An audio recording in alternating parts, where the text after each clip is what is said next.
Have you ever read a book that feels like a secret treasure? Something so small it fits in your pocket, but so profound it changes how you see the world. That's The Little Prince by Antoine de Saint-Exupéry. At just 100 pages, this children's book holds more wisdom than most philosophy textbooks, and today, we're going to unpack why millions of readers, kids and adults alike, call this book life-changing. I remember the first time I read it, I was in my 20s, feeling lost in the grown-up world of deadlines and bills. Then I met The Little Prince and suddenly, I remembered what really matters. If you've ever felt like adulthood stole your magic, this review is for you. Let's dive in. On the surface, The Little Prince is a simple story. A pilot stranded in the Sahara meets a golden-haired boy who claims to be a prince from another planet. The prince tells whimsical stories about his travels, visiting tiny worlds inhabited by a king, a vain man, a drunkard. It feels like a bedtime story until you realize these characters are mirrors. Take the businessman who owns the stars. He spends his days counting them, insisting they're his property. The prince, confused, asks, "What do you do with them?"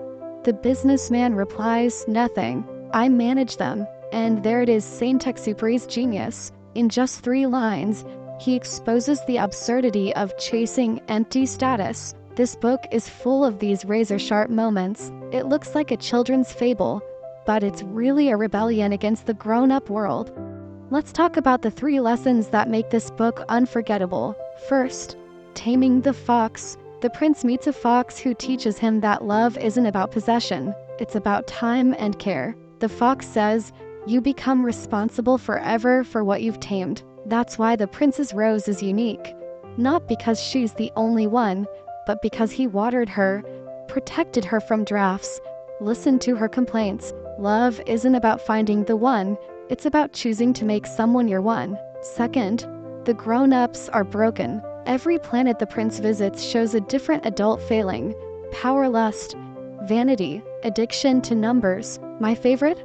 The lamplighter on a tiny planet where days last 1 minute. He wastes his life blindly following orders to extinguish and relight his lamp every 30 seconds. Sound familiar? How many of us are lamplighters trapped in routines we never questioned?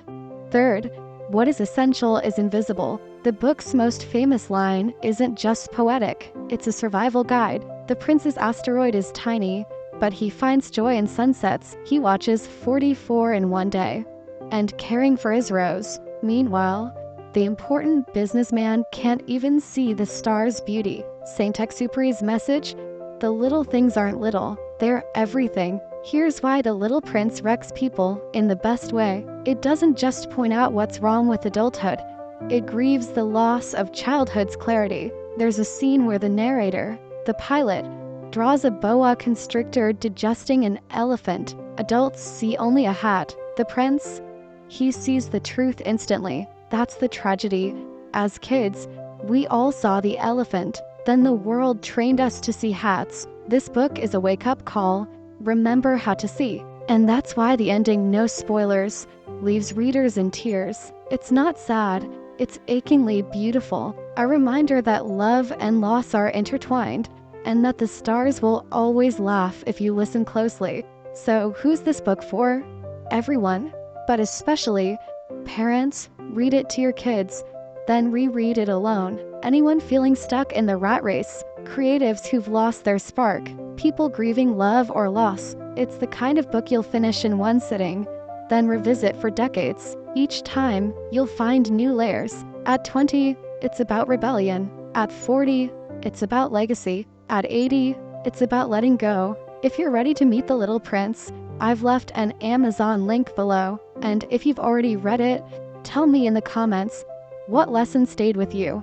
For me, it's the fox's lesson. You become responsible forever for what you've tamed. That's the power of this book. It doesn't just sit on your shelf, it becomes part of you. Thanks for watching, and remember, don't just grow up, grow wise.